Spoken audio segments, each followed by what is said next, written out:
So we know that really the market, ADA, everything is waiting for this moment where the economy starts to get a lot better. We're waiting for rate cuts. I think that's the big point where, again, everything really has a possibility to take off. People will be a lot freer with their money. There's less pressure on the middle and lower class here in the US.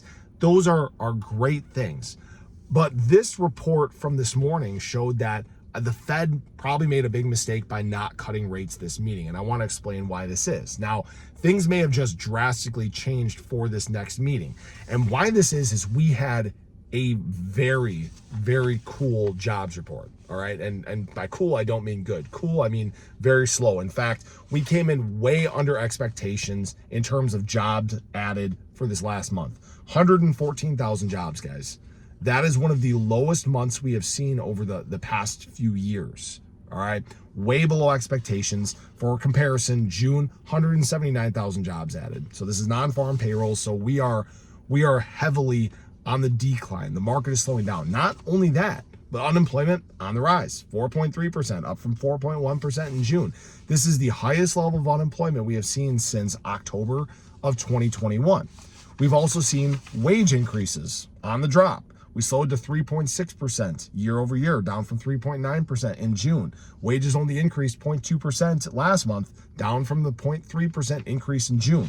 So everything is moving the right direction. But the question is now, is it moving too fast? Have we gotten to that point where instead of this soft landing like we're trying to hit, because of this gap now from this last FOMC meeting to the next one, we have to digest 2 months of this, 2 reports. Are we going to see things tip too far? Does this mean we're going to tip into a recession? Now, the interesting thing about this is things that have changed very drastically in a very quick way is the likelihood of a 50 basis point decrease just skyrocketed. It ran to over 60% after being at 11% because these numbers, they're not good. They're not good. If we get another month of being on the same pace as this, things may not be good from an economic standpoint. You may have pushed things just a little too far. You may have held on a little too long. And frankly, we maybe should have followed what some of these other countries were, just kind of easing into interest rate decreases. Now, there are some things that are good. All right. We're still seeing people's savings still remaining high, at least as of right now. We'll have to wait and see what the reports come out and show.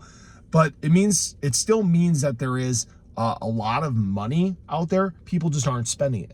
And that's okay, because when we do start to see this easing, we can start to see more flows into crypto. We can start to see more flows of capital. This is great. Now, what also is beneficial is in times of a recession or times where we see a weakening in the US dollar, that is a huge opportunity for crypto to show what it was originally made for, to be basically a hedge against inflation, to be a great store of value when there is this I don't want to say failing of the US dollar, but that is potentially there. This is a point where, frankly, ADA and the broader crypto market can take some big steps forward.